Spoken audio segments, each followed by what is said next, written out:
Hi friends, ఇవాళ మనం కొన్ని simple breathing exercises for especially for children గురించి తెలుసుకోబోతున్నాం. అవి దేనికి ఉపయోగపడతాయి అంటే, for example for better focus, better concentration, పిల్లలు రిలాక్స్ కావడానికి. ఈ పాండమిక్ సిచ్యువేషన్లో కొద్దిగా ఇరిటబుల్ ఉన్నారు, సో వాళ్ళని కొంచెం కామ్ డౌన్ చేయడానికి ఇవి ఎఫిషియెంట్గా ఉపయోగపడతాయి. వాటి గురించి మనం తెలుసుకోబోతున్నాం. ముందు బ్రీతింగ్ ఎక్సర్సైజ్ తెలుసుకోబోయే ముందు మనం బ్రీతింగ్ ఎన్ని రకాలు ఉంటుందో తెలుసుకుందాం. అన్ని రకాలు చెప్పకుండా ఓన్లీ 2 టైప్స్ ఎక్స్‌ప్లెయిన్ చేస్తాను. ఒకటి ఏంటిదంటే ఫస్ట్‌ది షాలో బ్రీతింగ్ అంటారు. సెకండ్‌ది డీప్ బ్రీతింగ్ అంటారు. షాలో బ్రీతింగ్ అంటే ఏంటిదంటే పైన లెవెల్స్‌లో సూపర్ఫిషియల్ సర్ఫేస్ లెవెల్‌లో మనం చేయగలిగిన బ్రీతింగ్‌ని, అంటే మనం లంగ్స్‌ని కావాల్సినంత కెపాసిటీ వాడుకోకుండా తక్కువ కెపాసిటీ మాత్రమే వాడుకుంటా చేసే బ్రీతింగ్‌ని మనం షాలో బ్రీతింగ్ అనొచ్చు. దాన్ని మనం చెస్ట్ బ్రీతింగ్ అనొచ్చు, లేకుంటే థొరాసిక్ బ్రీతింగ్ అనొచ్చు. డీప్ లెవెల్లో చేసేది ప్రాపర్ ఎఫిషియెంట్గా చేసే బ్రీతింగ్ని మనం డయాఫ్రామాటిక్ బ్రీతింగ్ అనొచ్చు, లేకుంటే దాన్ని బెల్లీ అబ్డామినల్ బ్రీతింగ్ అని కూడా అంటారు. సో ఇవి 2 రకాల బ్రీతింగ్ ప్యాటర్న్స్ అన్నమాట. డిఫరెంట్ డిఫరెంట్ బ్రీతింగ్ ప్యాటర్న్స్ లోపల మనం ఏ రకాల మసిల్స్ వాడుతున్నాం అనేది మనం తెలుసుకుందాం.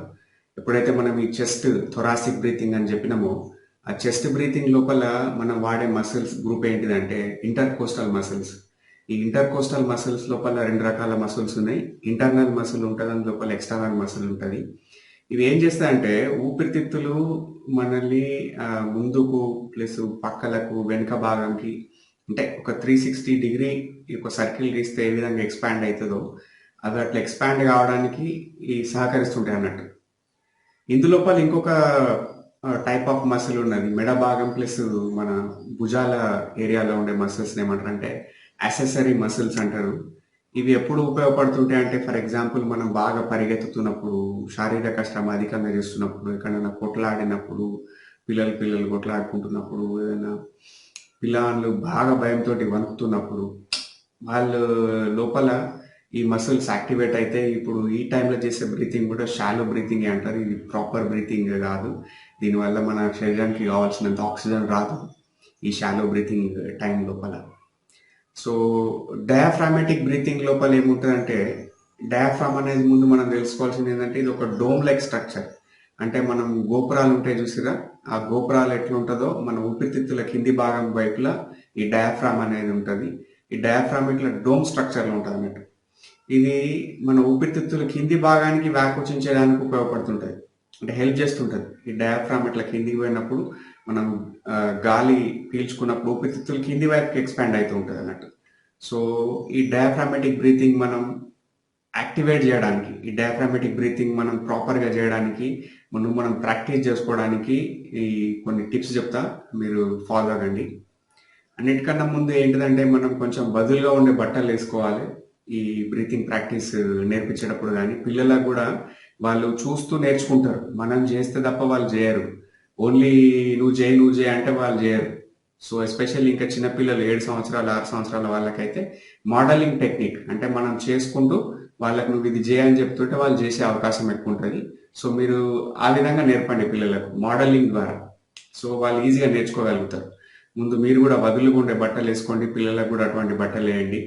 ఆ, ఆ, మనం ఏ టైప్ ఆఫ్ బ్రీతింగ్ చేస్తున్నాం, ముందు మన బాడీ అజిటేటివ్ మోడ్లో ఉన్నదా లేకపోతే రిలాక్స్డ్ మోడ్లో ఉన్నదా తెలుసుకోవడానికి మనం సింపుల్ ఒక టెక్నిక్ తెలుసుకోవచ్చు. చూడండి, ఒక చేతిని మన చెస్ట్ పైన, ఇంకొక చేతిని మన బెల్లీ బటన్ పైన లేకుంటే అబ్డామిన్ పైన పెట్టండి. పెట్టి నార్మల్ ప్యాటర్న్లో బ్రీత్ చేయండి. నార్మల్ ప్యాటర్న్లో బ్రీత్ చేస్తున్నప్పుడు మనం ఏ విధమైన మార్పు చేయకుండా బ్రీత్ చేస్తున్నప్పుడు మనకు అర్థమైతే ఏంటంటే ఇప్పుడు మనం అజిటేటివ్ మోడ్లో ఉన్నాం, అంటే కొంత యాంగర్ తోటో ఫ్రస్ట్రేషన్ తోటో లేకుంటే ఏదైనా బాధల్లో ఉన్నాం.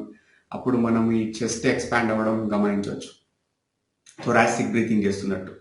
ఒకవేళ ఈ పొట్ట బాగా బయటికి వచ్చుకుంటా లోపలికి వెళ్తుంది అనుకోండి, సో అప్పుడు మనం డయాఫ్రామాటిక్ బ్రీతింగ్ చేస్తున్నట్టు అర్థం. సో ఈ సింపుల్ టెక్నిక్ తెలుసుకోవడానికి మనం అజిటేటివ్ మోడ్లో ఉన్నామా లేకపోతే రిలాక్స్డ్గా ఉన్నామా. థొరాసిక్ బ్రీతింగ్ చేసినప్పుడు అర్థం ఏంటిదంటే మన సింపథెటిక్ నర్వస్ సిస్టమ్ యాక్టివేట్ అయిపోయిందని అర్థం అన్నట్టు. సింపథెటిక్ నర్వస్ సిస్టమ్ ఎప్పుడు యాక్టివేట్ అవుతుంది? ఎక్కువ కొట్లాటలు అవుతున్నప్పుడు, మనం అజిటేటివ్ మోడ్లో ఉన్నప్పుడు, అరుస్తున్నప్పుడు, ఏదైనా యాక్టివ్గా పనిచేయాల్సినప్పుడు, ఫిజికల్గా పనిచేయాల్సినప్పుడు, ఎక్కువ కష్టపడాల్సి వచ్చినప్పుడు సింపథెటిక్ నర్వస్ సిస్టమ్ అది యాక్టివేట్ అవుతుంది అన్నట్టు. పారాసింపథటిక్ ఎప్పుడు యాక్టివేట్ అవుతుందంటే మనం ఈ డయాఫ్రామాటిక్ బ్రీతింగ్ చేస్తున్నప్పుడు మనం మోర్ సోర్ట్ ఆఫ్ రిలాక్స్ ఉన్నట్టు, మన లోపల గుడ్ హార్మోన్స్ అన్ని ఫ్లోట్ అవుతున్నట్టు మనం అర్థం చేసుకోవచ్చు.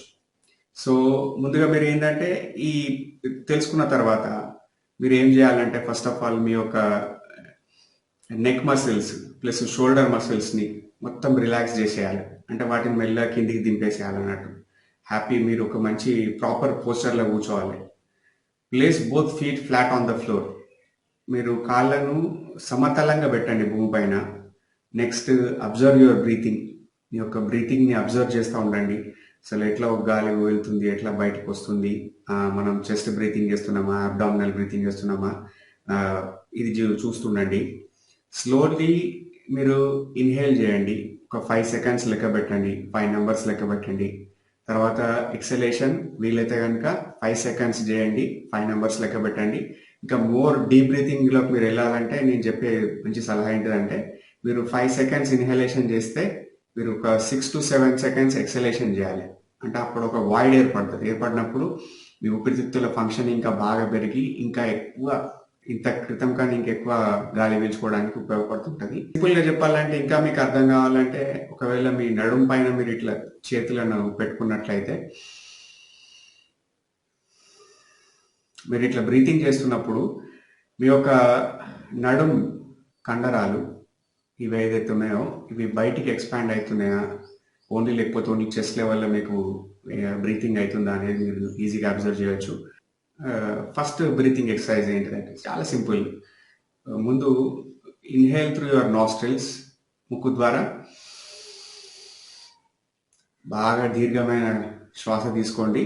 తర్వాత మీరు వదిలేటప్పుడు మీ యొక్క ప్యాటర్న్ చేంజ్ అండి. ముక్కు ద్వారా వదిలే బదులు సింపుల్గా నోటి ద్వారా వదలాలి. వదిలేటప్పుడు ఏంటంటే ఓ ఆకారం చేసి ఇట్లా మనం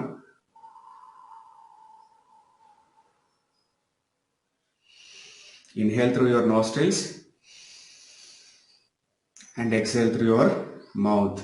ఇట్లా మీరు ఒక 5 minutes చేసినప్పుడు ఆటోమేటిక్గా మీ బాడీ చాలా రిలాక్స్ అయిపోతుంది. మీ యొక్క మైండ్ అటు ఇటు డైవర్ట్ అవుతున్నప్పుడు, ఫర్ ఎగ్జాంపుల్ మీరు ఎగ్జామ్ రాస్తున్నారు, ఎగ్జామ్ రాయబోయే ముందు మీకు క్వశ్చన్ పేపర్ రాబోతుంది, అప్పుడు ఇంకా టెన్షన్ ఉంటుంది, యాంగ్జైటీ ఉంటుంది, భయం ఉంటుంది.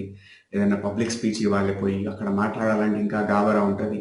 అంతేందుకు కొంతమంది పిల్లలు చెప్తా ఉంటారు హోంవర్క్ సబ్మిట్ చేస్తా అంటే కూడా వాళ్ళకు గుండె ఇట్లా బాగా దడదడ అనుకొని బాగా భయం అవుతుంది సార్ అని. అది సింపుల్, మనకు చాలా సింపుల్ అనిపిస్తుంది. హోంవర్క్ ఒక టీచర్కి పోయి సబ్మిట్ చేయడం అంతే కదా, దాంట్లో ఏముందో అంతగానో భయపడేది అనిపిస్తుంది. కానీ పిల్లలకు మాత్రం అది ఒక పెద్ద విపత్తు లెక్క అనిపిస్తుంది. సో బెటర్ వాళ్ళని రిలాక్స్ చేయడానికి first inhale through your nostrils and exhale through your mouth. ఈ ప్యాటర్న్ని దీన్ని కూడా మనం డీప్ బ్రీత్లు తీసుకోవాలి. అట్లీస్ట్ ఒక 5 numbers లెక్క పెట్టాలంటే ఒక 5 seconds పాటు దీన్ని మనం ఒక సైకిల్ని ఫినిష్ చేయాలి. అంటే inhale through your nostrils for 5 seconds and exhale through your mouth 5 seconds. ఇది ఒక సైకిల్ ఫినిష్ అయిపోయినట్లే అన్నట్టు. Second kind of breathing exercises మనం డైలీ యోగాలో చూస్తున్నాయి.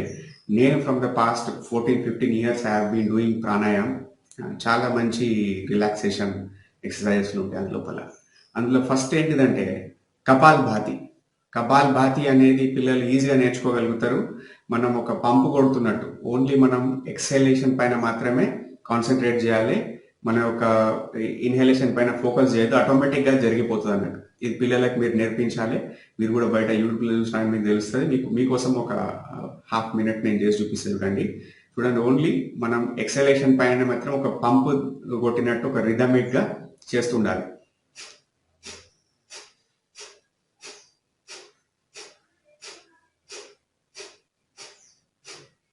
ముక్కు ద్వారా గాలి బయటికి వదులుతున్నాం ఓన్లీ, అప్పుడు ఆటోమేటిక్గా పొట్ట కండరాలు లోపలికి పోతుంటాయి. ఇదేంటిదంటే మనం ఇన్హలేషన్ అవుతుంది ఆటోమేటిక్గా మనకు తెలియకుండా అవుతుంటుంది. ఇది అట్లీస్ట్ ఒక 5 minutes పిల్లలకు ఇనిషియల్ డేస్ లోపల మీరు ప్రాక్టీస్ చేపిస్తే కనుక వాళ్ళకి ఆ బ్రీతింగ్ ప్యాటర్న్ సరిగా రిథమిక్గా ఉండి ఇమ్యూనిటీ పెరుగుతుంది, హెల్త్ ఇంప్రూవ్ అవుతుంది, ప్లస్ బెటర్ ఫోకస్. కపాల్ భాతి అంటే ఏంటంటే మనం దీపం లాగా వెలిగిపోతామని అర్థం అన్నట్టు సంస్కృతం లోపల దానికి మీనింగ్ కపాల్ భాతి. సెకండ్ ఇప్పుడు థర్డ్ ప్రాణాయామం చెప్తా చూడండి. థర్డ్ ప్రాణాయామం వచ్చేసి అనులోమ్ విలోమ్. అనులోమ్ విలోమ్ అంటే ఏంటిదంటే మన యొక్క లెఫ్ట్ నాస్ట్రిల్ నుండి మనం గాలిని పీల్చుకొని రైట్ నాస్ట్రిల్ ద్వారా వదిలేయడం, తర్వాత రైట్ నాస్ట్రిల్ ద్వారా గాలిని పీల్చుకొని లెఫ్ట్ నాస్ట్రిల్ ద్వారా వదిలేయడం. ఇది ఒక సైకిల్. ఈ సైకిల్ మీరు ఒక 5 మినిట్స్ దాకా చేయాలి. ఎప్పుడైనా కానీ ఎవరైనా యాంగ్జైటీ తోటి ఇబ్బంది పడుతున్నా కానీ, స్ట్రెస్లో ఉన్నా కానీ చాలా మంచి రిజల్ట్ ఇస్తుంది.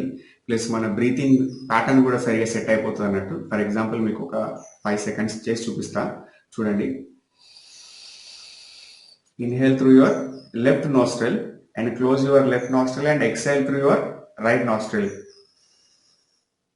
And inhale through your right nostril and exhale through your left nostril. మీరు ఏ ఫింగర్లన్నా వాడుకోవచ్చు దీంట్లో, అది దాని ఏం లెక్క ఉంటుంది. సో బెటర్ మీరు ఏదైతే అది మీరు ఒక 5 మినిట్స్ పాటు మీరు మోడల్ చేయండి. అంటే మీరు as a model, as a parent me children కూడా కూర్చొని మీరు చేస్తుంటే వాళ్ళకు నేర్పించగలిగినట్టు ఉంటుంది. మీరు అది వీడియో పెట్టి నువ్వు చేయి అంటే వాళ్ళు చేయరు, మీరు చేయాలి. మీరు కూడా మంచి హెల్దీ హ్యాబిట్ అలవాటు చేసుకున్నట్టు ఉంటుంది. ప్లస్ మీ పిల్లలకు కూడా మంచి హ్యాబిట్ అలవాటు చేసినట్టు ఉంటుంది. ఇంకొకటి ఏంటిదంటే బ్రాహ్మరి. ఇదేంటిదంటే మనం హమ్మింగ్ బీ అని ఇంగ్లీష్లో అంటుంటారు దానికన్నా యాక్చువల్గా ఏంటిదంటే మనం మన యొక్క ఈ బొటన వేలుని ద్వారా మన చెవులను మూసుకొని, ఈ తర్వాత ఈ 3 వేళ్ళు ఉన్నాయి కదా, వీటి ద్వారా మన కళ్ళను మూసుకొని, ఈ కనుబొమ్మల పైన ఈ మన చూపుడు వేలు ఉంటుంది కదా, దీన్ని ఇట్లా పెట్టుకొని మనం ఓంకారం ధ్వని అన్నట్టు, దాన్ని మీరు బజ్ సౌండ్ అనొచ్చు, లేకుంటే ఒక తుమ్మెద సౌండ్ అనొచ్చు, లేకుంటే మీరు ఓంకారం సౌండ్ అనొచ్చు. దాన్ని మనం బయటికి నోటి ద్వారా అనకుండా ఓన్లీ ముక్కు ద్వారా మాత్రమే బయటికి అంటున్నాం అన్నట్టు.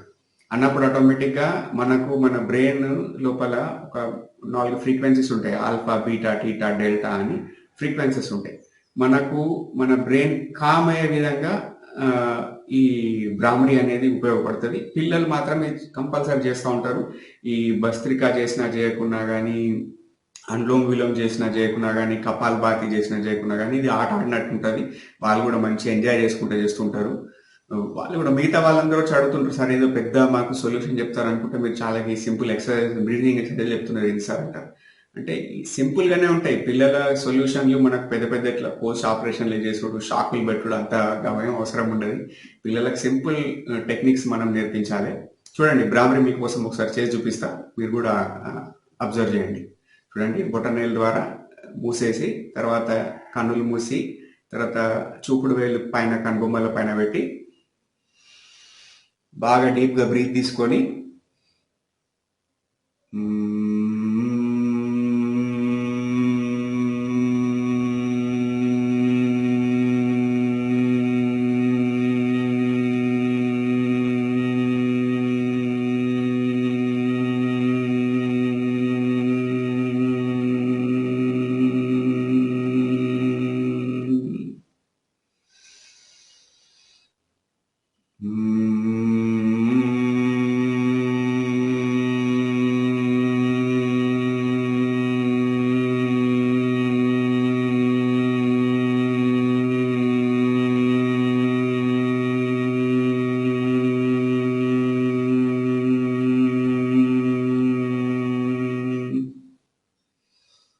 టోటల్ మైండ్ బాగా రిలాక్స్ అయిపోతుంది. చాలా సింపుల్గా ఉంటుంది. ఆట పాటలలో మనం ఆడుకుంటూ పాడుకుంటూ పిల్లలకు నేర్పించేయచ్చు. తర్వాత అన్నిటికన్నా లాస్ట్ సింపుల్ ఒక ఆట లాంటి విషయం ఏంటంటే, ముందు మీరు మీ పిల్లలకి ఒక బెలూన్ తీసుకురండి. ఆ బెలూన్ తీసుకొచ్చి దాన్ని ఊదండి. ఊది పెద్దగా అయిందా, ఎంత పెద్దగా అయింది అని అట్లా మీరు ఆడండి కాసేపు. ఆడిన తర్వాత ఇప్పుడు మరీ చిన్న పిల్లలకు నేర్పించడానికి ఈ టెక్నిక్ అన్నట్టు, బెలూన్ ఆట అని పేరు పెట్టండి. నేనే అట్లా పెట్టిన పేరు దీనికి. బెలూన్ ఆట అంటే ఏంటంటే, బెలూన్ మన దగ్గర బెలూన్ అయిపోయింది కదా, పలిగిపోయింది కదా, లేకుంటే అది పాడైపోయింది కదా అంటే, అరే మన పొట్ట కూడా బెలూనే, ఇప్పుడు మనం గాలి పీల్చుకుందాం, సాధ్యమైనంత వరకు గాలి పీల్చుకుందాం, పొట్టను మనం బెలూన్ లాగా ఇట్లా ఉబ్బిపిద్దాం. ఉబ్బిపించినప్పుడు మన ఈ డయాఫ్రామాటిక్ బ్రీతింగ్ అవుతుంది. వాళ్ళకి చెప్పకుండా, ఇవన్నీ ఎక్స్ప్లెయిన్ చేయకుంటే అనాటమీ ఇదేంటి అదేంటి, యాక్సెసరీ మసిల్ ఏంటిది, ఇవన్నీ మసిల్ మనకు వాళ్ళకి ఎందుకు అవసరం లేదు కదా, సింపుల్ అన్నట్టు. సో మీరేం చెప్పచ్చు,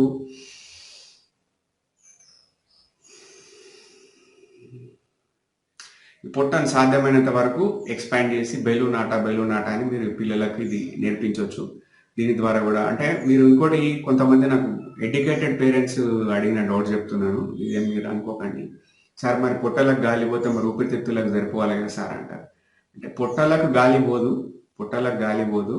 డయాఫ్రామ్ అనేది కిందికి అయినప్పుడు, డోమ్ లెక్క ఉన్న స్ట్రక్చర్ ఇట్లా కిందికి అయినప్పుడు మన ఊపిరితిత్తులు లంగ్స్ అనేటి ఇంకా కిందికి ఎక్స్పాండ్ అవుతాయి. ఇప్పుడు ఆటోమేటిక్గా కిందికి ఎక్స్పాండ్ అయినప్పుడు ఈ పొట్ట భాగంలో ఉన్న వేరే ఆర్గాన్స్ ఉన్నాయి కదా, అవి ఎటు పోతాయి?